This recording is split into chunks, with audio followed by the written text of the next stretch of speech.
Hello guys, welcome back to my channel কথা ও কাহিনী। তো আজকের ভিডিওটা একটু সম্পূর্ণ অন্যরকম।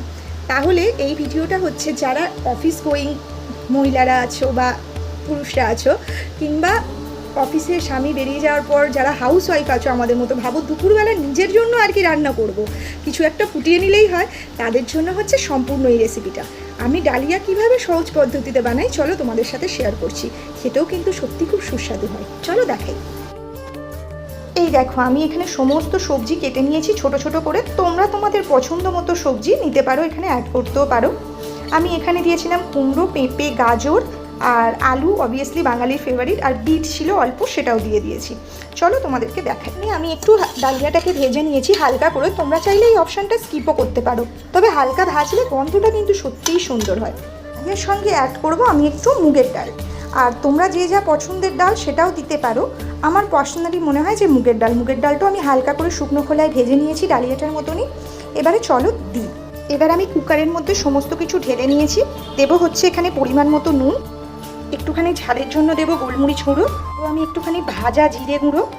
এটার মধ্যে সমস্ত পদ্ধতিটাই বয়লিং পদ্ধতিতে হবে। আর আমি এতে একটুখানি ডালিয়ার মধ্যে চিনি দিই, তোমরা চাইলে কিন্তু এই পার্টটায় স্কিপ করে দিতেও পারো। আর এখানে চাইলে গরম মশলা অ্যাড করতে পারো, আমি এতে অ্যাড করব না। কিন্তু যদি বিট না দাও তাহলে অবভিয়াসলি একটু হলুদ দিও। আমি বিট দিয়েছি তাই কালারটা লাল আসবে, আমি ওই জন্য আর হলুদ দিলাম না। আর তার সাথে দেবো আমি খুব সামান্য পরিমাণ ঘি দিয়ে 2টো সিটি মেরে নিলেই তোমাদের রেডি হয়ে যাবে। এটা তৈরি করার পর দেখাচ্ছি। অলওয়েজ মানে কুকারটার জলটার পরিমাণটা না ঠিক বুঝতে পারি না, এই কাপে 3 কাপ জল দেবো আমি। এই দেখো আমাদের ডালিয়া পুরো তৈরি, খুব হেলদি, খেতেও যথেষ্ট সুন্দর হয়। আর ঘিটা না আমি প্রেশার কুকারের মধ্যে দিই না, একদম নাবিয়ে যেমন ঠিক আমরা ঘি ভাতে ঘি খাই ওপর থেকে একটু ঘি ছড়িয়ে দিই, তারপর ভালো করে মিক্স করে নিই।